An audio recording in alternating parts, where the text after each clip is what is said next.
बिस्मिल्लाहिर्रहमानिर्रहीम। अस्सलाम वालेकुम जी। तो स्टूडेंट्स क्या हाल है, उम्मीद है आप सब ठीक ठाक होंगे।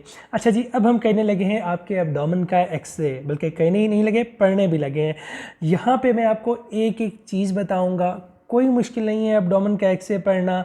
हम जो बेसिक स्ट्रक्चर्स हैं एब्डोमेन के रीजन में प्रेजेंट होते हैं उनको पढ़ेंगे, देखेंगे कि कोई उनकी एबनॉर्मेलिटी तो नहीं है, वो चीज़ें देखेंगे जो कि नॉर्मल नज़र आती हैं आपको एक्सरे में, और वो भी देखेंगे जो कि एबनॉर्मल नज़र आती हैं। कोई मुश्किल नहीं है, सिर्फ स्टेप बाय स्टेप जिस तरह मैं आपको चीज़ें बताऊंगा आपने वैसे चलते जाना है, और इंशाल्लाह अगले चंद मिनटों में मैं आपको एब्डोमेन के एक्सरे का मास्टर बना दूंगा।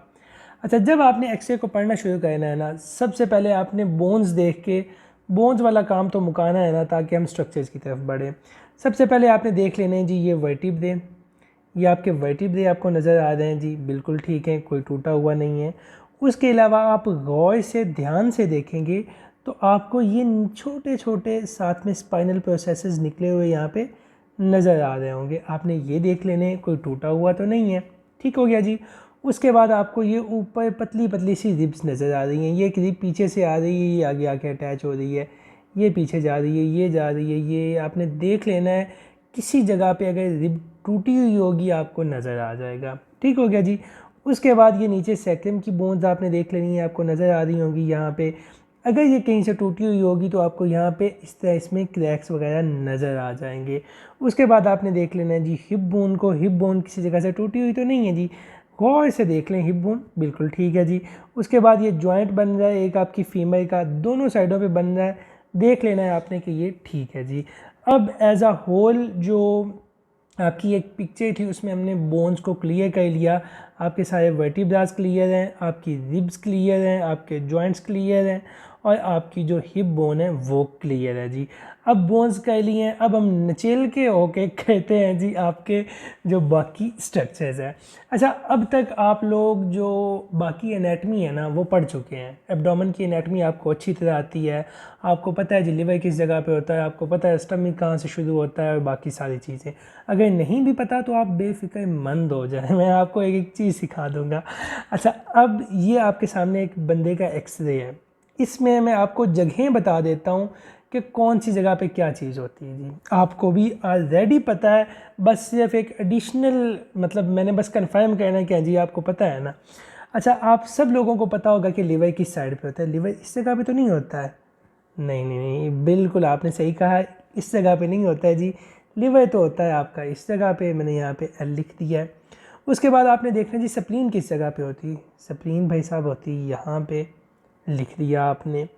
गुर्दे कहाँ पे होते हैं जी, अगर आपने गुर्दा निकाल के आईफोन लेना हो तो गुर्दे आपने इस जगह से निकालने हैं जी। ये कुछ लोगों को नहीं पता होगा, मैंने बता दिया है कि किडनीज़ आपकी इस जगह पे हैं, आपने किडनीज़ बेच के अगर आईफोन लेना हो तो इस जगह से किडनीज़ निकालनी है। लोगों को लगता है किडनीज़ इस जगह पे हैं, इस जगह पे मेरा भाई किडनीज़ आपकी नहीं है, यहाँ पे हैं आपके आईफोन, इस जगह पे पड़े हुए हैं, ये आपने ध्यान रखना है।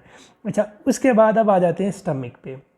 जो स्टमक है ना आपका जी, वो ये इस वाली किडनी के पीछे यहाँ पे आपका स्टमक पड़ा होता है। ये जो रेड सा डॉट मैंने लगा दिया ये है आपका स्टमक। स्टमक में से निकलती है आपकी स्मॉल इंटेस्टाइन, ऑब्वियसली सबको पता है कि स्टमक में से ये आपकी निकलती है स्मॉल इंटेस्टाइन, ये आ गई आपकी स्मॉल इंटेस्टाइन। अब स्मॉल इंटेस्टाइन के बाद आएगी लार्ज इंटेस्टाइन। लार्ज इंटेस्टाइन क्या कहाँ पे होगी जी, यहाँ से ये आपको पता है, ये नीचे आपको एक ये बॉवल भी नज़र आ रहा है, जो फीसिस हैं आपके ये बने हुए हैं, ये यहाँ से आपकी बॉवल स्टार्ट होगी, ठीक है, और ये इस तरह जाएगी आपकी लार्ज इंटेस्टाइन, और यहाँ पे आके एनल कैनाल से आउट हो जाएगी, ठीक हो गया जी। ये है आपकी लार्ज इंटेस्टाइन। अगर एक बंदे को अपेंडिक्स वगैरह हो या इस तरह का कोई भी सीन हो तो वो इस जगह पे होती है जी। वो आगे अपेंडिक्स की डिफरेंट शेप्स हैं, मैंने आपको बताया हुआ है वाइवा तैयारी में भी कि आपने अपेंडिक्स की जो शेप्स हैं कि अपेंडिक्स किस साइड्स पे होती हैं, किस तरह होती हैं, वो देख लेनी है। अच्छा, अब आपको ये पता चल गया कि लिवर किस जगह पे है, स्प्लीन किस जगह पे है, किडनीज़ किस जगह पे हैं, स्टमक किस जगह पे है, स्मॉल इंटेस्टाइन, लार्ज इंटेस्टाइन कैसे घूम के जा रही है, कैसे एनल कैनाल में एंटर हो रही है, ये चीज़ें आपको पता चल गई, ठीक हो गया। अच्छा, अब मैं आपको एक और बात यहीं पे ही साथ सारी चीज़ें क्लियर कर देता हूँ, ताकि जिस चीज़ को हमने शुरू किया है उसको ख़त्म करके हम अगली चीज़ पे चलें। आपका लिवर है ना, लिवर बड़ा हुआ होगा तो ऑब्वियसली यहाँ पे आपको ये जो लिवर है ना, मैं यहाँ से कलर चेंज कर देता हूँ। लिवर अगर बड़ा हुआ है तो आपको इतना सा लिवर नज़र आएगा, यहाँ पे बड़ा हुआ है, बहुत कम नज़र आता है, मैंने आज तक नहीं देखा। ठीक है जी, इतना बड़ा हुआ लिवर आपको यहाँ पे नज़र एक्सरे पे आ जाएगा। ठीक है जी।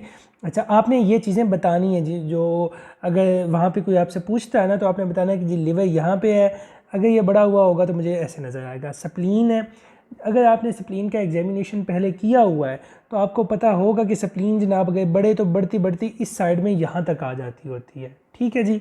अच्छा, उसके बाद स्टमक आपको नज़र नहीं आता, ये किडनीज़ हैं।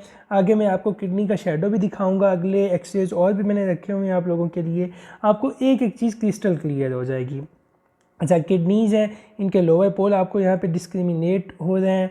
उसके अलावा किडनीज़ की कोई भी एबनॉर्मेलिटी हो, ठीक है जी, कोई भी किडनीज़ की एबनॉर्मेलिटी हो तो यहाँ पे आपको नज़र आ जाएगी। लाइक अगर किडनीज़ हैं, किडनीज़ दो हैं जी एक साइड पे किडनीज़, तो इस साइड पे जो दूसरी किडनी है ना वो यहाँ पे आपको साथ पड़ी नज़र आ जाएगी कि इस साइड पे दो किडनीज़ हैं। अगर किडनीज़ नहीं है तो नज़र ही नहीं आएंगी जी। ठीक हो गया, ये आपको चीज़ क्लियर होगी किडनीज़ के बारे में भी।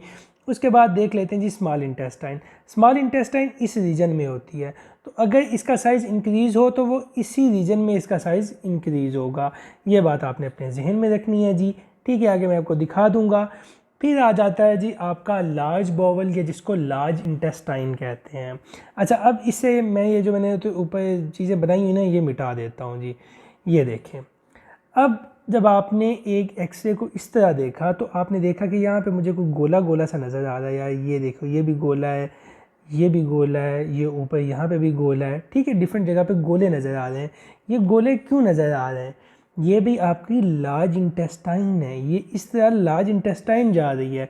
तो लार्ज इंटेस्टाइन में क्या होता है मेरे भाई? फीसिस होते हैं, तो ये आपको फीसिस नज़र आ रहे हैं, या हवा हो सकती है तो ये हवा नज़र आ रही है आपको। ये चीज़ें जो आप एक नॉर्मल एक्सरे में देखते हैं। उसके अलावा सॉफ्ट टिश्यू की कोई भी एबनॉर्मेलिटी होगी तो वो आपको ऑब्वियस नज़र आ जाएगी। अब हम चलते हैं अगले एक्सरे पे। अगले एक्सरे पे आप लोगों के लिए मैंने ये इसको एक और पिक्चर भी बना दी कि ये जी आपका लिवर यहाँ पे होता है, किडनीज़ यहाँ पे होती हैं इस किडनी के, वो पीछे स्टमक बना दिया, ऊपर स्प्लीन होती है जी। उसके अलावा ये श्वास मसल्स होते हैं, स्मॉल इंटेस्टाइन है जी, कोलोन है आपकी, और यहाँ पे रेक्टम है। अच्छा, श्वास मसल्स मैंने आपको नहीं दिखाए। ये देखें जी, यहाँ पे अगर आप गौर से देखेंगे तो ऊपर से ये आपको कुछ आता हुआ नज़र आ रहा है, इस साइड पे भी आपको कुछ आता हुआ नज़र आ रहा है। ये हैं आपके श्वास मसल्स।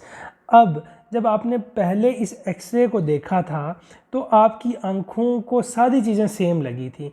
अब जब आप एक्सरे को देख रहे हैं तो आपको ऑब्वियस चीज़ें नज़र आ रही हैं कि चल यार ये श्वास मसल्स हैं जी, ये बॉवल पड़ा हुआ है, ये फीसिस पड़े हुए हैं। अगर यहाँ पे भी इस तरह की चीज़ें हैं तो नॉर्मल हैं, कोई मसला नहीं है। ये आपको स्प्लीन नज़र आ रही है, इस जगह पे आपका लिवर होगा, तो इस तरह आपको एक एक चीज़ क्लियर हो जाएगी। उसके अलावा कुछ एक्सरेज में यहाँ पे डायफ्राम भी नज़र आता है, तो वो आपने फर्स्ट ईयर में बहुत किया हुआ है, आपको पता होना चाहिए। अच्छा, उसके बाद हम आ जाते हैं यहाँ पे भी वही चीज़ें हैं जी कि आपका लिवर एज यहाँ पे है जी, ये श्वास मसल्स आपको नज़र आ रहे हैं, इन्फीरियर पोल ऑफ किडनी यहाँ पे बन रहा है। वही चीज़ें जो मैंने आपको ऑलरेडी बता दी हैं, आप 1 से 2 दफ़ा चीज़ों को देखेंगे आपको एक एक चीज़ क्लियर हो जाएगी। उसके बाद है जी यहाँ पे देख लें, अब ये एक एबनॉर्मल एक्सरे है, एबनॉर्मेलिटी हम इसमें देख लेते हैं जी क्या कुछ है। अच्छा, अब हमें ये जो हमारे सामने एक्सरे है ना, इसमें हमने सबसे पहले जब ऑब्वियसली देखना है, हमने देखनी है जी इसकी ये जो बोन्स हैं ठीक हैं जी, बोन ठीक है, बोन ठीक है, जॉइंट्स ठीक हैं, बोन्स तो ठीक हैं जी। अब बोन से आगे शिफ्ट होते हैं जी बाकी सॉफ्ट टिश्यूज़ पे। सॉफ्ट टिश्यूज़ यहाँ पे हमें नज़र ही बहुत कम आ रहे हैं। अच्छा, ये स्प्लीन यहाँ पे होनी चाहिए, नज़र नहीं आ रही। लिवर का थोड़ा बहुत शेडो नज़र आ रहा है। किडनीज़ भी कुछ शक पड़ रहा है कि यहाँ पे किडनीज़ हैं। श्वास मसल्स तो बिल्कुल ही गायब हो गए हैं। हाँ, अलबत्ता यहाँ पे स्मॉल इंटेस्टाइन होनी थी, वो भी नहीं है। लार्ज इंटेस्टाइन जिस जगह पे होती है ना, उस जगह पे तो ये बहुत कुछ यार बड़ा बना हुआ है, ये पता नहीं क्या बना हुआ है। इस तरह जा रहा है, ये आ रहा है, ये मतलब लार्ज इंटेस्टाइन मुझे पूरे एब्डोमेन में नज़र आ रही है। आप सोच रहे हैं, मैं आपको बता नहीं रहा, आप सोच रहे हैं। अच्छा, ये लार्ज इंटेस्टाइन आप सोच रहे हैं कि यार लार्ज इंटेस्टाइन तो मुझे पूरे बावल में नज़र आ रही है, पूरे एब्डोमेन में नज़र आ रही है। इसका क्या मतलब हुआ? इसका मतलब हुआ कि जब आपने डॉक्टर की नज़र से इस एक्सरे को देखा तो आपको पता चला कि यार जो इसके फीसिस हैं वो तो सारे यहाँ पे जमा हुए हैं, ये सारे फीसिस हैं इसके जो यहाँ पे जमा हुए हैं। इसका क्या मतलब हुआ? इसका ये मतलब हुआ कि आगे कोई ऑब्स्ट्रक्शन है जिसकी वजह से फीसिस यहाँ पे एक्यूमुलेट हो गए हैं, बाहर नहीं जा रहे हैं। इस तरह आपको पता चल गया। अब जब आपने इस एक्सरे को देखा है, आपने ये तो नहीं सोचा कि यार इसका लिवर बड़ा हुआ है या इसकी स्प्लीन बहुत बड़ी हुई है। स्प्लीन अगर बड़ी हुई होती तो स्प्लीन तो इस डायरेक्शन में आपको नज़र आ जाती, लिवर होता, लिवर आपको ये नज़र आ जाता। बट ये बावल है, ये जगह आपको पता है ये जगह बावल की है, और ये सिर्फ यहाँ पे नहीं है, आगे भी ये यहाँ पे इस तरह आ रहा है।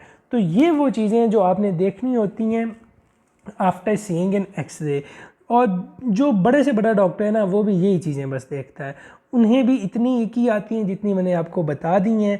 होप्स हो कि आपको चीज़ें क्लियर हो गई होंगी। एब्डोमिनल एक्सरे के रिगार्डिंग आपका कोई भी क्वेश्चन हो, आप नीचे कमेंट सेक्शन में पूछ सकते हैं या डायरेक्टली मुझे इंस्टा पे मैसेज करके पूछ सकते हैं। अगली वीडियो के साथ बहुत जल्द हाजिर होंगे, तब तक के लिए अल्लाह हाफिज़।